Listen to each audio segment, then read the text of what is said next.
शादी। शशि की सौतेली माँ ने उसकी शादी की तो बड़े घर में, लेकिन पति कोई काम ना करता। आप ससुर जी के साथ काम पर क्यों नहीं जाते? हाँ जाऊंगा, लेकिन कल से। आज जरा मैं दोस्तों के साथ घूमने जा रहा हूँ। शशि के 2 बच्चे होते हैं, लेकिन रमेश का हाल वैसा का वैसा ही रहता है। एक दिन, सुनिए ना, बच्चा रो रहा है, इसके दूध के लिए पैसे नहीं है। अरे तो पिताजी से ले लो ना। क्यों? अगर आप में कमाने की क्षमता नहीं थी तो शादी क्यों की? तभी घर आई बड़ी ननद बोल पड़ती है। आहा, तुम्हारी माँ को साफ साफ कह दिया था कि लड़का ना कमाता है ना कभी कमाएगा। हम 4 बहनें हैं इसका ख्याल रखने के लिए, और पिताजी का इतना सारा पैसा, तुम्हें किस चीज की कमी रखी है? लेकिन थोड़े ही सालों में तकदीर बदल जाती है। शशि का ससुराल गरीब हो जाता है। सब बिकने के बाद शशि अपने पति, बच्चे और सास के साथ किराए के मकान में आ जाती है। मैं कोई नौकरी करना चाहती हूँ दीदी। अरे इतने बड़े घर की बहू थी शशि, तुम नौकरी करोगी? नहीं नहीं नहीं नहीं। नहीं करूंगी तो घर कैसे चलेगा?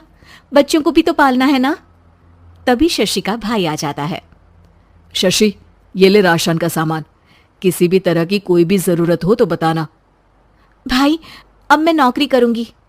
देख बहन, वैसे तो मैं तेरे साथ हूं, लेकिन हाँ, मैं ये भी चाहता हूं कि तू अपने पैरों पर खड़ी हो जा। शशि को एक प्ले स्कूल में छोटे बच्चों को संभालने की नौकरी मिल जाती है। एक दिन, शशि, मेरे स्कूल को अब तुम संभाल लो, मैं कुछ दिनों के लिए अपने बेटे के पास जा रही हूं। लेकिन प्ले स्कूल अकेले मैंने कभी नहीं संभाला है। अब ये सब मैं नहीं जानती। इतने महीनों में तूने जो देखा, बस पूरे आत्मविश्वास के साथ उसे करना। शशि नीलम के जाने के बाद पूरे 1 महीने उसका स्कूल अकेले संभालती है, और फिर एक दिन आता है जब वो अपना खुद का स्कूल भी खोल लेती है। वाह शशि, तुमने आज मेरा सर गर्व से ऊंचा कर दिया। तुम्हारा यही आत्मविश्वास तुम्हें बहुत आगे ले जाएगा। नीलम, बहुत आगे जाने की चाह नहीं है, बस ये छोटा सा स्कूल मेरे बच्चों की अच्छी शिक्षा में मेरी मदद करे, यही मैं चाहती हूँ। शशि थोड़े थोड़े पैसों से ही अपना परिवार पाल रही थी। एक दिन उसके घर उसकी बड़ी ननद आती है। अरे भाभी, घर में कूलर तो लगा लेती, मेरी माँ को कैसे पंखे में लिटा रखा है? अरे तो शशि कौन सा एसी लगा कर सो रही है? वो भी तो यहीं रहती है ना मेरे पास। ज्यादा यहाँ आकर मेरी बहू को परेशान ना किया करो। हाँ, मुझे भी शौक नहीं है इस छोटे से घर में आने का। मैं तो बस ये बोलने आई थी कि मेरे बेटे की शादी है तो ननिहाल का जो नेग होता है वो ले आना। हाँ, जितना बनेगा कर देंगे, और ना हुआ ना तो वो भी नहीं करेंगे। तभी शशि बोल पड़ती है। अरे नहीं माँ जी, रीटा घर की बेटी है, उसके ससुराल वाले उससे शादी पर पूछेंगे कि मायके से क्या मिला। रीटा, तुम मुझे सामान की लिस्ट भेज देना, मैं पूरी कोशिश करूंगी कि तुम्हारी हर डिमांड को पूरा करें। अच्छा, मैं खाना लगाती हूँ। शशि ये बोलकर किचन में चली जाती है। धीरे धीरे कर शशि किसी न किसी तरह अपनी सारी ननदों की डिमांड भी पूरी करती, बच्चों की ख्वाहिशें भी, और उनकी पढ़ाई के लिए पैसे जोड़ती। एक दिन जब शशि का बेटा 12वीं पास करके आता है। माँ, अब तुझे काम करने की जरूरत नहीं है, मैं अब कोई ना कोई नौकरी करके पढ़ाई भी साथ कर लिया करूंगा। शशि को लगता है कि बेटा और आगे पढ़ाई करे, लेकिन वक्त की मार के कारण वो बेटे को काम के लिए हाँ कर देती है। अब बेटा एक बैंक में चपरासी बन जाता है।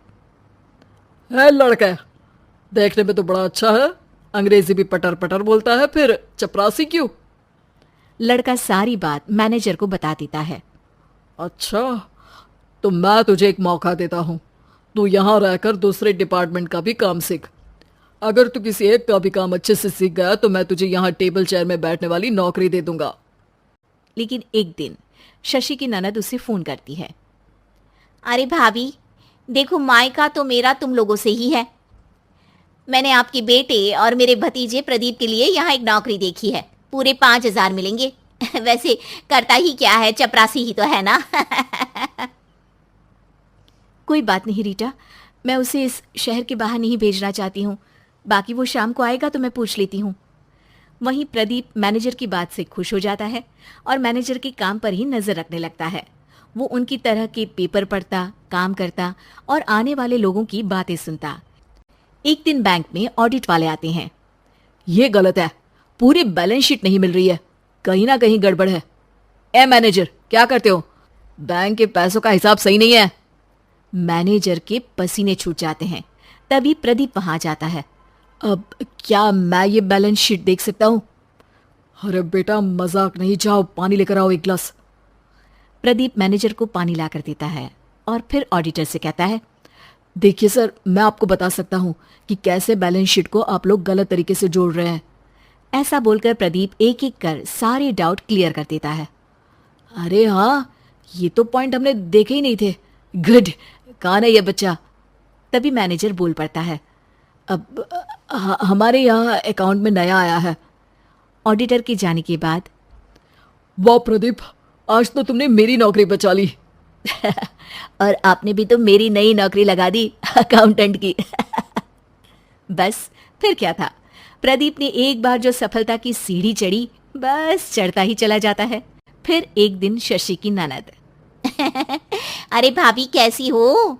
घर को तो बड़ा ही सुंदर चमका रखा है। अरे बेटी, कैसे आना हुआ? तू तो इस छोटे से घर में आना भी नहीं चाहती थी, कोई खास काम है क्या? अब हाँ, वो माँ, मेरा जो मजला बेटा है ना, वो अकाउंट से पढ़ाई कर रहा है, तो प्रदीप से बोलकर उसकी भी कहीं अच्छी नौकरी लगा दो ना। सास और शशि समझ जाते हैं कि कैसे पैसे आते ही लोगों के बात करने के तरीके से लेकर रिश्ते निभाने तक में बदलाव आ जाता है।